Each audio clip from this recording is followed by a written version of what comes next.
How's everybody today? Good. Well, just to recap the last game, players really played hard and competed well in this last game. The effort was really good, the toughness that we played with, the competitive spirit that we had in a game to overcome adversity, all things that I was very, very encouraged by and very pleased with and very proud of. The execution, play in, play out, fundamentally, not what we want it to be, not what it needs to be, and certainly this leads to a lack of consistency, whether you're playing offense, defense, or special teams. And the fact of the matter is we didn't make as many errors as they made in the game, which was probably the difference in the game, whether they were special teams or whatever you might want to call it. So I think the major goal for us is focus on the importance of improvement between the first and second game. Always something that I think every team has a great opportunity to maybe improve as much as any time all year long during that time. Players of the week, I think you got that information. Some injury updates. Christian Miller and Terrell will be out for the year. Both of them have season-ending surgeries coming up. Rashawn Evans and Anthony Jennings both have, I would call them, significant injuries that won't be long-term, and we would just list them as questionable. So they'll be day-to-day, but uncertain as to when they'll be able to come back and play. We're hopeful that it'll be sooner than later. We're looking forward to coming back and playing at home. It's a great opportunity for our players. I know how much they love playing in Bryant-Denny Stadium. Our fans are always very supportive. The passion, energy, and enthusiasm is, something that's special in college football, and we always look forward to that. On another note, Mike Locksley, our wide receiver and assistant offensive coordinator, family tragedy, his son was killed, and I just want everybody to understand that our thoughts and prayers go out to Mike, Ms. Kia, and the entire Locksley family over this tragedy, and we'll do everything that we can to support Mike and his family in this, time of tragedy. Fresno State, Jeff Tedford is one of the best coaches, I think, offensively in the country, and was a head coach at Cal for many, many years, won lots of games, went to lots of bowl games, and Fresno returns lots of starters, 9 on offense, 6 on defense, a couple specialists. So this is a much, much improved team. They played really, really well and looked really good in, their opening game where they scored 66 points and shut the other team out. They got a good quarterback. They got a couple good receivers. They got some good players on defense. So, this is going to be a different kind of challenge for us, and something that our players have to respond to, because this is a much, much improved team. Coach, we'll start up here. Mark? Just with losing 2 of your outside linebackers, what does that mean for guys like Dylan Moses and some of the other younger guys? How much are you going to push them in these next coming weeks? Well, it means what it means. I mean, when we lose 2 guys, the next 2 guys have to step up. It creates opportunities for other people in the program. We're going to have to take some of the younger guys that we have and try to develop them, more quickly. We hate it that we lost these players. They're both good players. They both made significant improvement. They both played well in the game. But this is an opportunity for somebody else to step up and be able to play at a high level as well. And we're going to work very hard as a coaching staff to help those guys get in a position to do that. This side middle with Michael. During the offseason, a lot of the talk was about Jalen Hurts getting better in the pocket, throwing the ball, and maybe not taking off as early. How do you think he did in that first game? Well, I think there were times where he did a good job. He stepped up and made some really good throws, and there were other times where I think he instinctively maybe took off, a little sooner than we'd like. But we're going to review those things with him on the film. In fact, we already have, and hopefully we'll just get him to trust and believe in doing the things that he needs to do to technically execute the plays. Although I thought his overall performance for the first game was pretty good. I thought some of the issues in the passing game were not quarterback related totally.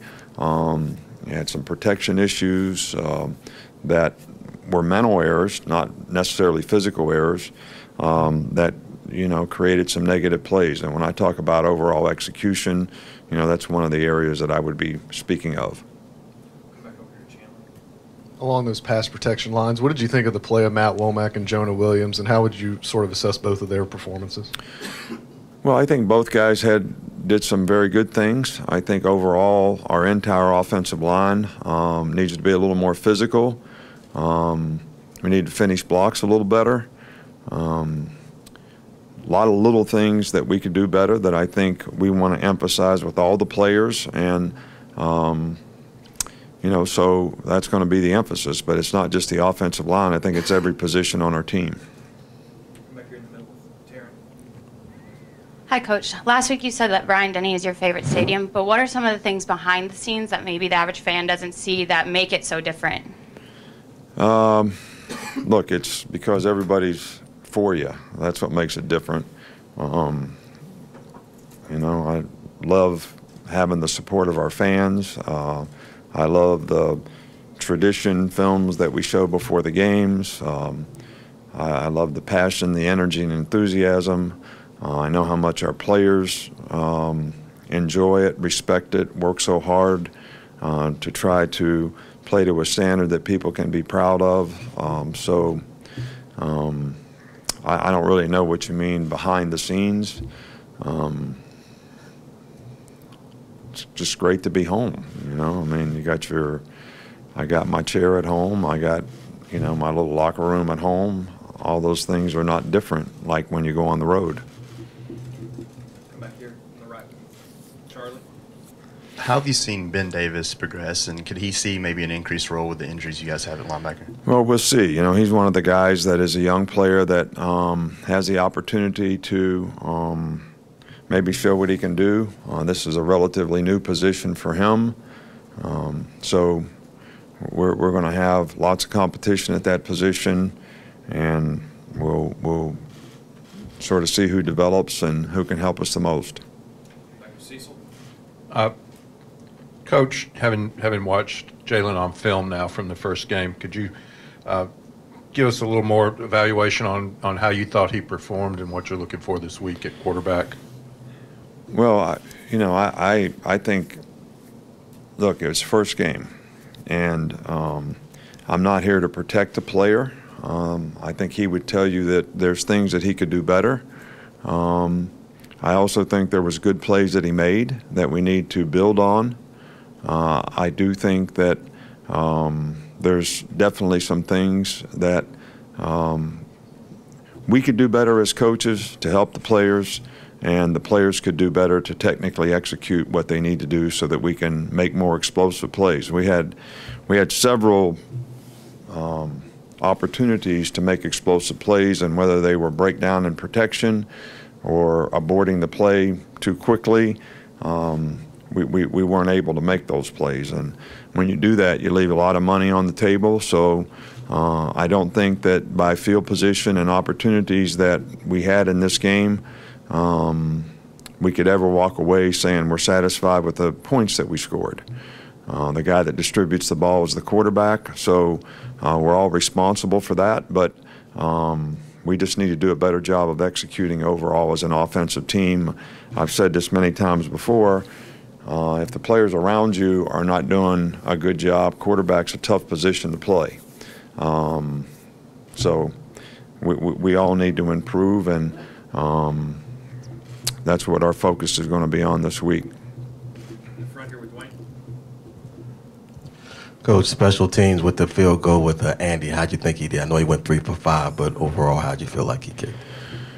Well, I think, you know, we don't ever expect anybody to miss a field goal, but we know Andy's accuracy, you know, inside of 40 yards is very, very good. He made all those. A couple longer ones he didn't make.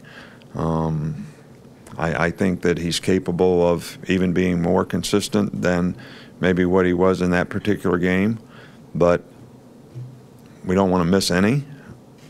But we're also going to be very supportive in terms of and confident that if he hits the ball well, he can make all those field goals. We'll go here in the middle with Alex. I wanted to ask you about Levi Wallace. He's a guy that's, you know, earned his way to where he's at now. Obviously, a former walk-on. He got a scholarship last season. But how have you seen him kind of develop, and just what do you think about him stepping in the way he did in that game? Well, there's been competition at that position between those two guys, he and Trayvon, you know, for quite some time. And I think Levi at this point, because he's been in the system and he's been in the program for a long time, understands the system, understands and can make the adaptations. I think he was a little more comfortable in the game, being a big game, first game, all that. I think Trayvon was a little nervous, a little anxious, made a couple mistakes early. But I think it's important that both those guys can play well for us, and that's going to be our goal. But I thought Levi did a really good job in the game. Two more, Coach. We'll start here for the CW. What do you think of Damian Harris' performance on Saturday, and how important is it for you guys to have a well-rounded running back like that who can do it all? Well, Damian played really well in the game, not only as a running back, not only when he had the ball, he played really well without the ball, and he played really well in special teams. Made a big play on special teams in blocking the punt, but was effective in other things that he did on special teams as well. So I was very encouraged and pleased with what he was able to do, and when he's been healthy, he's been a very good player for us. I think that it's important for us to get other players at that position who can play at that level as well, and that's certainly going to be our goal. Josh Jacobs may start practicing a little bit this week. Still can't tell you whether he'll be ready to play in this game or not. We'll wrap up in the back with Joe. Hey, Coach, obviously no one expects 4 linebackers getting hurt in one game, but during fall camp, how much are you keeping an eye on guys who look like they may have positional versatility and just making mental notes for potential contingency plans in case of injury? Well, I think you always do that as a coach, but I also think that you have to be careful that you're not robbing Peter to pay Paul when you start moving guys around. You've got a tremendous amount of reps invested in a guy at a certain position, and you move him to another position, and then you don't have the same reps at that position, and now you've created, you know, maybe 2 issues for yourself. I do think that there are guys on our team that have position diversity that could move and play other positions, but I think we didn't just lose outside backers, we lost an inside backer too. So now to move one of those guys would make us and that's where those guys are. You know, Mack could play outside linebacker. I think, you know, Holcomb could play outside linebacker. But if we move them now, then now we've created another issue for us at another position. So, you know, we have some young players that we think can develop. Obviously, they don't have the experience, but we've played young players here before, and you know, we won a national championship with Minka and Ronnie Harrison playing when they were freshmen the whole time in the secondary. So we feel like some of these guys can make a contribution, and we need to develop confidence, and so they have a good understanding of what's expected of them to do when the game comes. Thank you, Coach. All right, thank you.